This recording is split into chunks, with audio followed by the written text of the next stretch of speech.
আসসালামু আলাইকুম ভিউয়ার্স, আজকে আমি হাজির হয়েছি আরেকটি নতুন রেসিপি নিয়ে।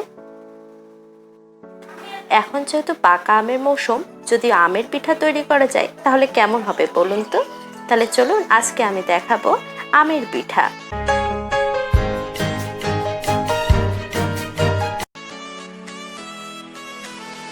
তাহলে চলুন প্রথমে আমরা দেখে নিই আমের পিঠা করার জন্য আমাদের কি কি লাগছে।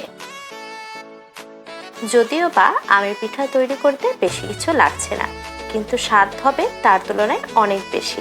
আমার এই ভিডিওটি যদি আপনাদের ভালো লাগে তাহলে অবশ্যই আমার চ্যানেলটি সাবস্ক্রাইব করবেন এবং পাশে থাকা বেল আইকনটি প্রেস করবেন, যাতে করে আমার ভিডিওর নোটিফিকেশন পৌঁছে যায় আপনার মোবাইলে সবার আগে। আমি এখানে 1.5 কাপ আম ব্লেন্ডারের সাহায্যে ব্লেন্ড করে নিয়েছি। তারপরে এর মধ্যে দিয়ে দিব 1 কাপ পরিমাণ ময়দা, 1 কাপ পরিমাণ চালের গুঁড়ো ও 1/2 কাপ পরিমাণ গুঁড়ো দুধ। আপনারা চাইলে গুঁড়ো দুধ স্কিপ করতে পারেন, কিন্তু এতে স্বাদ অনেক ভালো আসে। তারপরে একটি বিটারের সাহায্যে ভালোভাবে বিট করে নিতে হবে।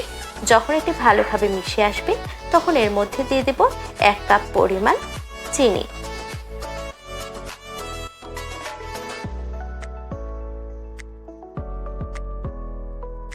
চিনি দেওয়ার পরে আবার ভালোভাবে মিশিয়ে নিতে হবে, এতে করে সবগুলো উপকরণ ভালোভাবে মিক্সড হবে।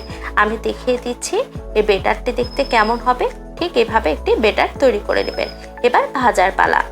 চুলায় একটি কড়াই বসিয়ে দিয়েছি। তেল গরম হয়ে আসলে এর মধ্যে একটি চামচের সাহায্যে একটি একটি করে পিঠা ছেড়ে দেব।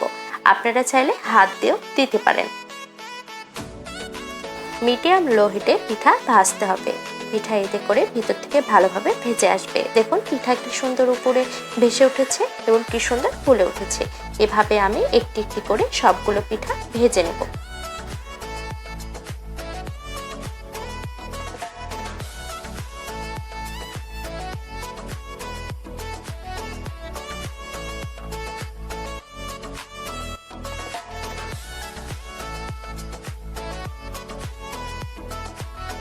আমার পিঠা ভাজা কমপ্লিট। এভাবে আপনারা বাড়িতে খুব সহজেই তৈরি করে ফেলতে পারবেন সুস্বাদু পাকা আমের পিঠা। আমার ভিডিও দেখার জন্য আপনাদের সকলকে ধন্যবাদ। আল্লাহ হাফেজ।